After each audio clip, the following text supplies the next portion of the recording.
கனத்துக்குரிய தேவ பிள்ளைகள் யாவருக்கும் அன்பின் ஆண்டவர் இயேசு கிறிஸ்துவின் நாமத்தினாலே இந்த வாரத்தின் முதல் நாளில் வாழ்த்துக்களை சொல்லிக் கொள்கிறேன். இந்த நாளிலே ஆதியாகமம் 22வது அதிகாரம் 14வது வசனம்.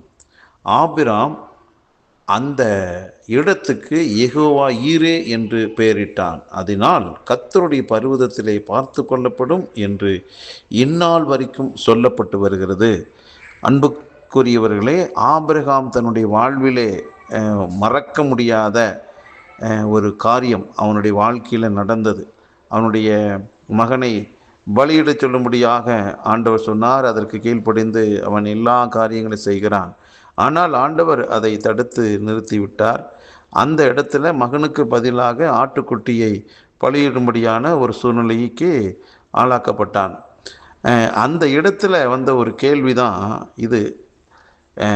அந்த இடத்துல பதில் என்னன்னா, யெகோவா ஈரே, கர்த்தருடைய பர்வதத்தில் பார்த்து கொள்ளப்படும் என்று. ஆம், அவங்களுக்கு ஒரு கேள்வி, அப்பா எல்லாமே இருக்குது, ஆட்டுக்குட்டி எங்கே என்று அந்த ஈசாக்கு கேட்குறான்.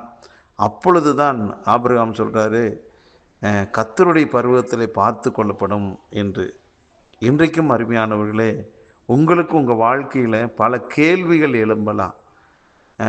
தனிப்பட்ட வாழ்க்கையில், உங்கள் குடும்பத்தில், பொருளாதாரத்தில், வியாதி குறித்து, எதிர்காலத்து குறித்து, உங்கள் பிள்ளைகளை குறித்து பலவிதமான கேள்விகள் உங்களுக்கு எழும்பலாம். இப்படியே போனால் என் வாழ்க்கை எப்படி என்ன ஆகுமோ என்ற ஒரு கேள்வி உங்களுக்கு எழும்பலாம். ஆண்டவர் இன்னைக்கு பதில் சொல்கிறாரு, யெகோவா ஈரே, எல்லாம் பார்த்து கொள்ளும். அதாவது கர்த்தருடைய பர்வதத்திலே பார்த்து கொள்ளப்படும். இன்றைக்கு வாரத்தின் முதல் நாள். இன்றைக்கு கர்த்தருடைய பர்வதத்தில், ஆலயத்தில், ஆராதனையில் கர்த்தர் உங்களுக்குண்டான காரியத்தை செய்வார். ஆம், அன்றைக்கு ஈசாக்குக்கு பதிலாக ஆடு அங்கே பலியாக்கப்பட்டது. பதில் கிடைத்தது ஆபிரகாமுக்கும் ஈசாக்குக்கும். இன்றைக்கும் அருமையானவர்களே, உங்களுக்கு ஒரு பதில் வேணுமா?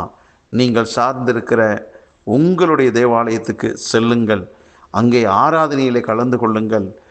நிச்சயமாக உங்களுக்குண்டான பதிலை அங்கே ஆண்டவர் ஆயத்தப்படுத்தி வைத்திருக்கிறார். ஏதாவது ஒரு விதத்தில், பாடல்லையோ, ஆராதனையிலோ, கர்த்தருடைய வார்த்தையிலையோ, ஏதாவது ஒரு விதத்தில் உங்களுக்குண்டான ஒரு பதில் கிடைக்கும். அந்த பதில் தான் உங்கள் வாழ்க்கையில் ஒரு திருப்பு முனையை உண்டாக்கும். ஆகவே இன்றைக்கு உங்கள் மனதில் எழும்பக்கூடிய அத்தனை கேள்விகளுக்கும் பதில் தேவ சமூகம் மட்டுமே, ஆராதனைக்கு மட்டுமே நீங்கள் செல்லும்போது அங்கே உங்களுக்கு பதில் கிடைக்கும். வேறு எங்கு சென்றாலும் பதில் கிடைக்காது. ஆகவே இந்த நாளை ஆண்டவருக்கு ஆராதனை செய்வதற்காக விட்டு கொடுங்கள். உங்களுக்கான பதிலை பெற்று சுகமுடன் வாழுங்கள். ஜெபிக்கலாம். நல்ல தகப்பனே, இந்த நல்ல நாளுக்காக நன்றி. இந்த வாரத்தின் முதல் நாள் உம்மை ஆராதிக்க நாங்கள் புறப்பட்டு வருகிறோம். ஆண்டவரே, எங்களுக்கான பதிலை கர்த்தர் நீர் ஆயத்தம் பண்ணி வைத்திருக்கிறேன். இதை கேட்டுக்கொண்டிருக்கிற எல்லாருக்குமே இன்றைக்கு நான் ஆராதனைக்கு செல்ல வேண்டும் என்றதான தெய்வீகமான உணர்வு, மாற்றங்கள் உண்டாகி அவங்க பெற வேண்டிய நல்ல பதிலை பெற்று சுகமாய், ஆசீர்வாதமாய், மகிழ்ச்சியாய் வாழ்வார்களாக. அவங்களுக்கு எந்த தடைகள் இருந்தாலும் அந்த தடைகள் மாறுவதாக. ஆண்டவரே, உம்மை ஆராதித்து, ஆவியோடு உண்மையோடு ஆராதித்து, ஆண்டவரே, புது பலனை பெறுவார்களாக. ஒவ்வொருவரை வாழ்த்தி ஆசீர்வதிக்கிறேன். இயேசு கிறிஸ்து நாமத்தில் ஜெபிக்கிறேன் நல்ல பிதாவே, ஆமென்.